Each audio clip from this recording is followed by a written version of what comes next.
Hi, this is Tom Luongo from Gold Coats and Guns, and I'm going to talk to you today about another game. I'm going to do another game review, and this is Red Raven Games Artifacts Inc.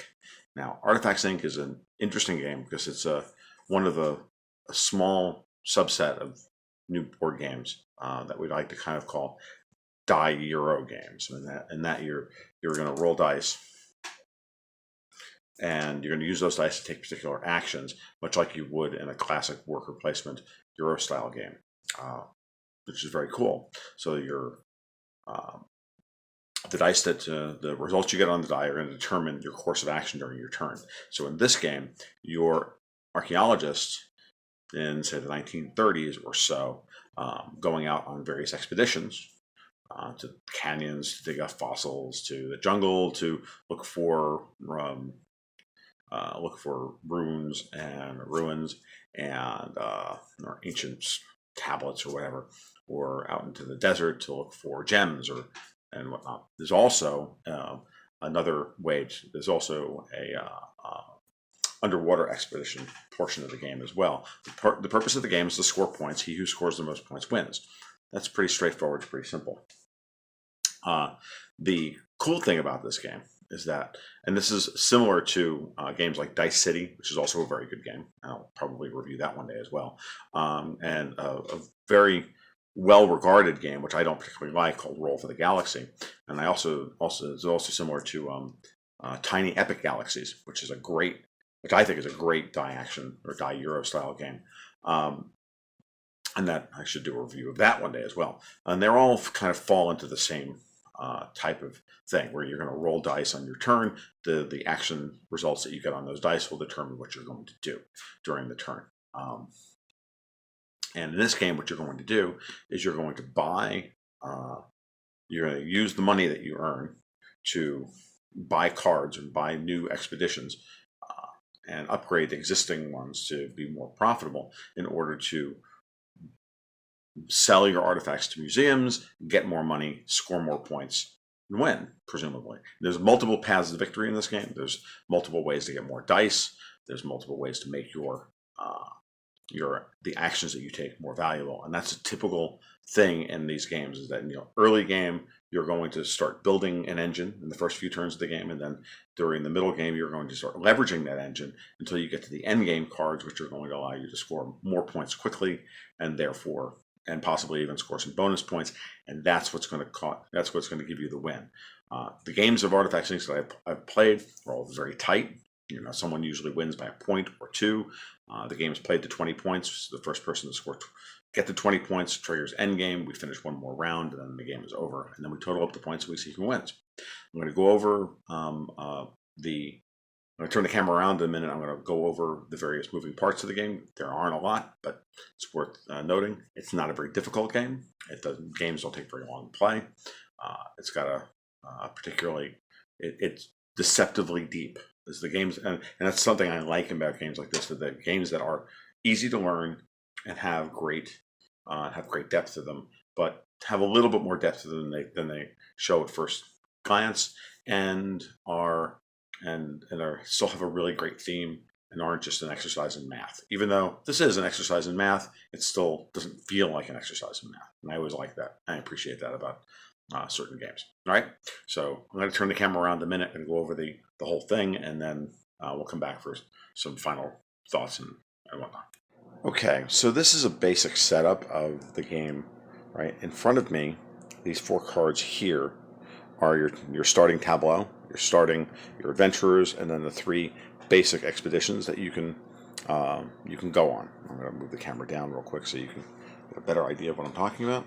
Okay, so with each of these expeditions, you'll see that there's a die, and an action that'll happen. So this particular one is, okay, we'll start over here. This is the number of dice you get to roll on your turn. So in turn 1, you're going to get to roll 3 dice.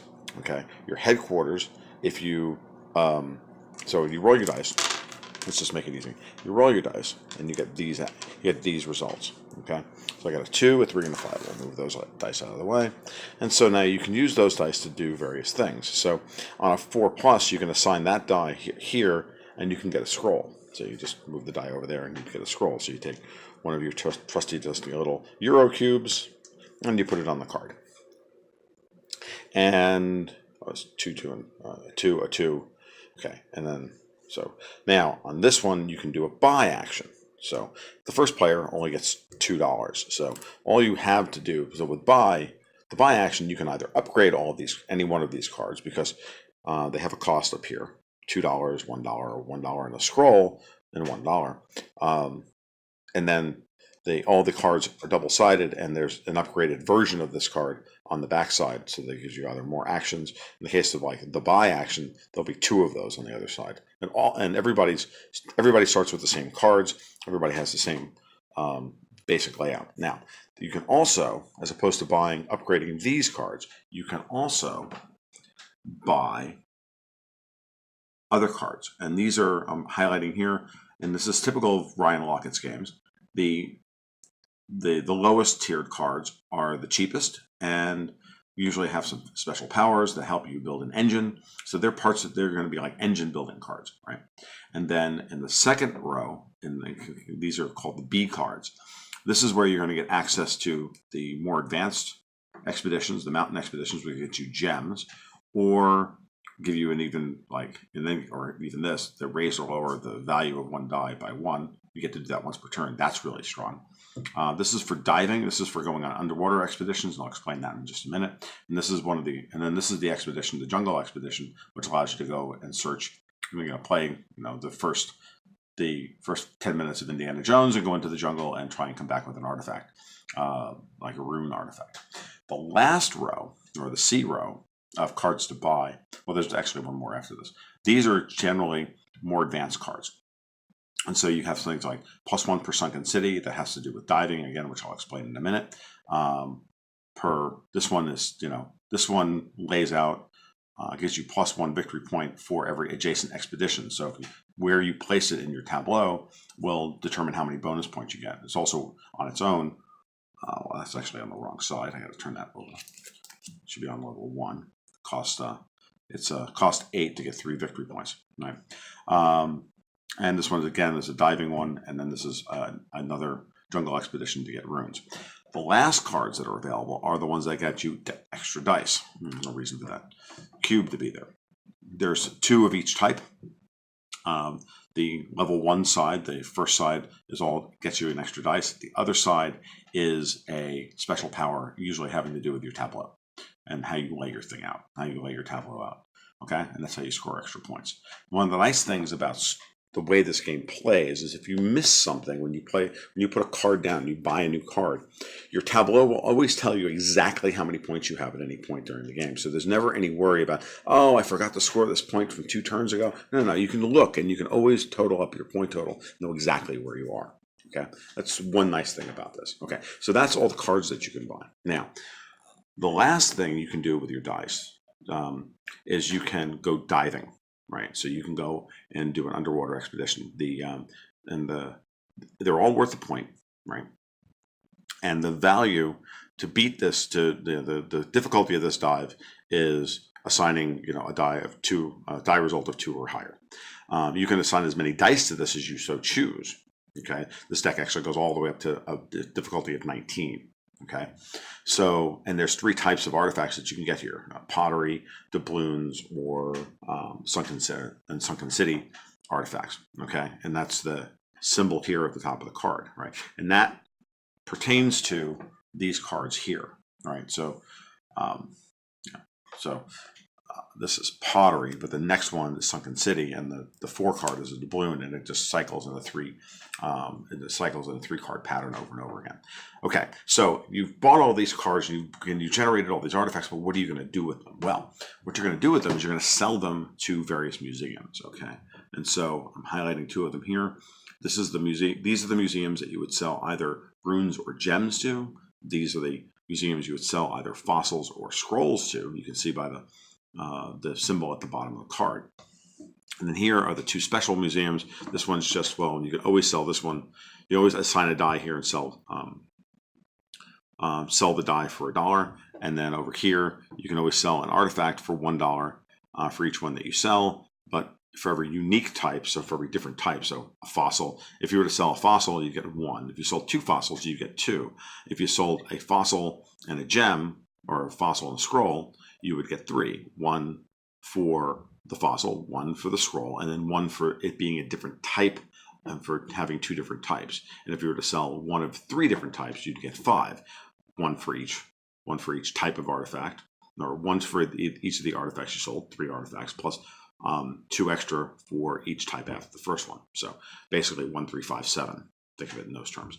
And there's 5 types of artifacts, so you could score as many as 9 points if you sold 1 of each of the 5 artifacts, which would be a lot of money. 9 money is a lot, or $9 is a lot. Okay, so now how the other museums work is as follows.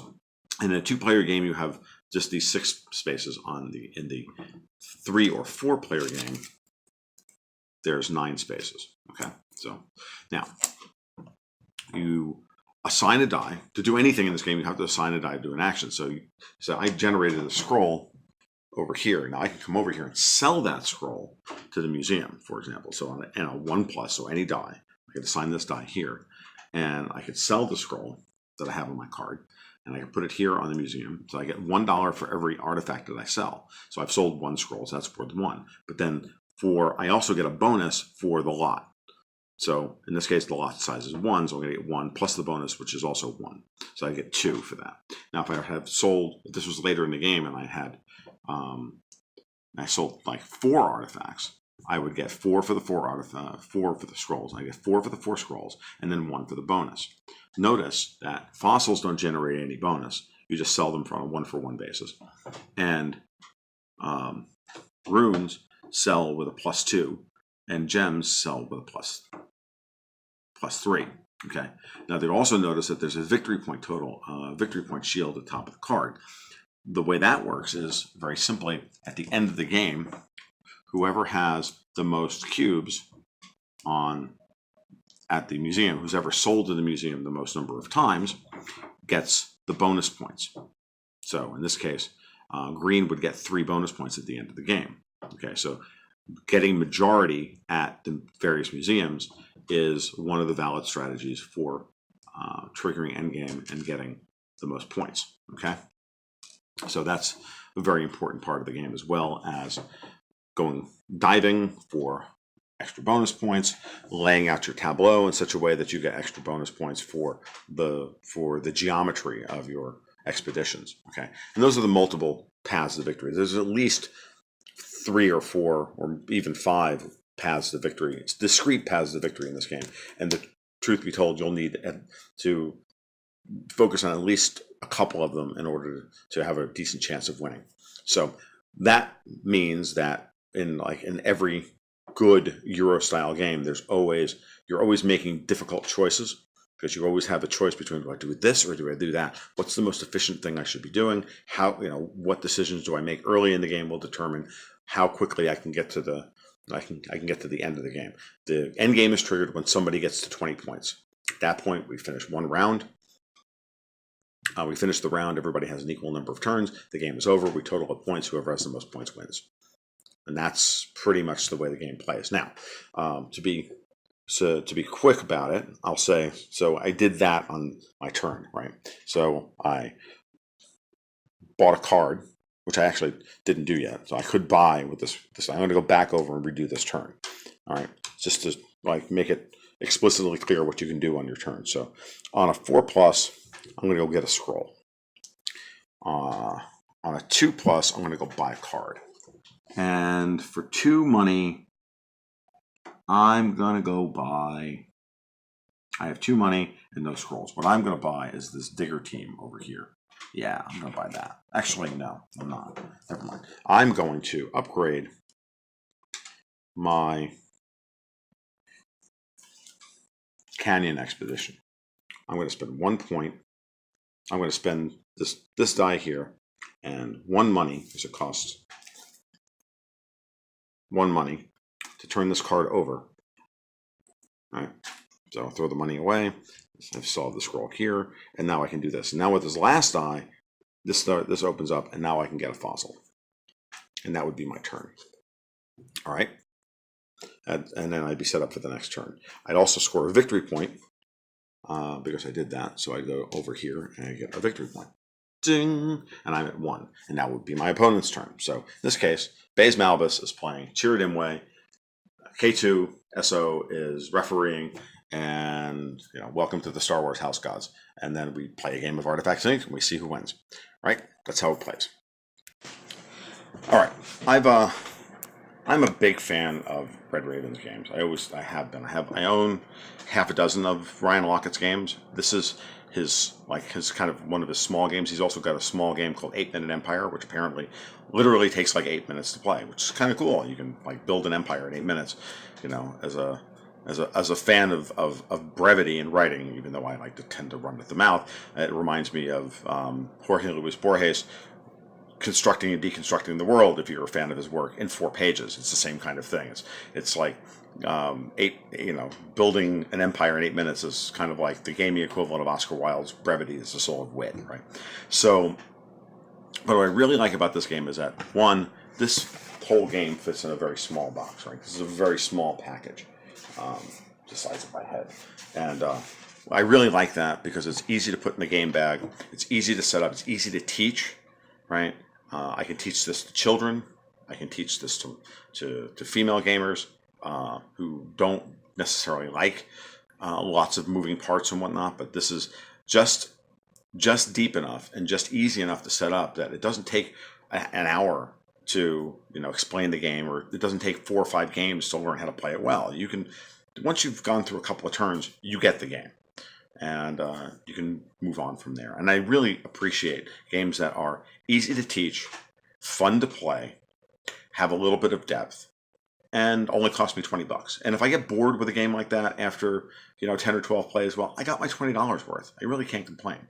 But games like this don't get old, I don't think. So I'm a real fan of that. I really am. So I've got a lot of games that I've spent $60-$70 or even $100 for that I never get to the table, simply because they are such a chore to set up and teach and get good at, that you have to invest a significant portion of your life in order to play it. It's not that there's anything wrong with the games; they're brilliant games, and I love them. But I'm old now, and I have children, and I have a lot of work to do, and I'm frankly screwing around in college and, taking an entire weekend to do nothing but play games, which I did a lot in college, and it was fun. Can't do that anymore. See, gray beard, old, but prefer to get the game to the table, have some meaningful choices, sit around, have a good time, talk with my family and friends, and move on to play that game and go, wow, that was really cool. What do you want to play next? And a game like this, you can do that with. And doesn't, not every game has to be, this bothers me about board game geek politics and whatnot. It really bothers me that the gaming community gets to be, is dominated by purists in terms of reviews and everything else. It really bothers me that games like Agricola and Power Grid and Terra Mystica and others, which are really great games, but are way too much work. And to be honest with you, are only fun if you're of a particular type of gamer. And I'm that type of gamer, but not all the time. There are times when I just want to roll dice and have some fun, and there are other times when I want to get down and dirty and really think and really use my big brain and all that stuff, and shave points off of each other and be nasty and horrible. It is what it is. But not every game, and it bothers me that every game is analyzed from that perspective. You don't review a game that's not designed to be Agricola and then review it like it's and compare it to Agricola. It wasn't designed to do that, so you shouldn't do that. And I feel the same way about movies and everything else. You find what the goal of the game is, and then is it successful doing that? And if it's successful doing that, it deserves a positive review. All right. So really like Artifacts Inc. Fun game, great to teach. Great introductory style game to this, great introduction to the style of gaming. Not hard to pick up, and then also as an easy springboard to a different type for novice gamers to get into heavier stuff as they go along. That's what I really like about it. All right. So, and as always, Ryan Lockett's artwork is fantastic. The presentation on the table is nice. That matters. The theme is good. It's not just, it's the theme makes sense relative to the layout of the cards and everything else. And so it's just good. It's a solid game. And I think of all the games in this genre that I've played, and I've played 4 of them, I think this and Tiny Epic Galaxies, especially now that with the expansion Beyond the Black, I think those are the 2 best. I think Dice City comes in a close third, depending on which expansion you're playing with. And then I had no fun at all playing Roll for the Galaxy. It was kind of like pulling teeth to get anything done, and it just felt like Agricola with dice. And I'm not a big fan of Agricola, even though it's a great game. And I appreciate that it's a great game. It's just not for me. All right. Y'all take care. Have a great night. We'll talk to you soon. Keep your stick on the ice.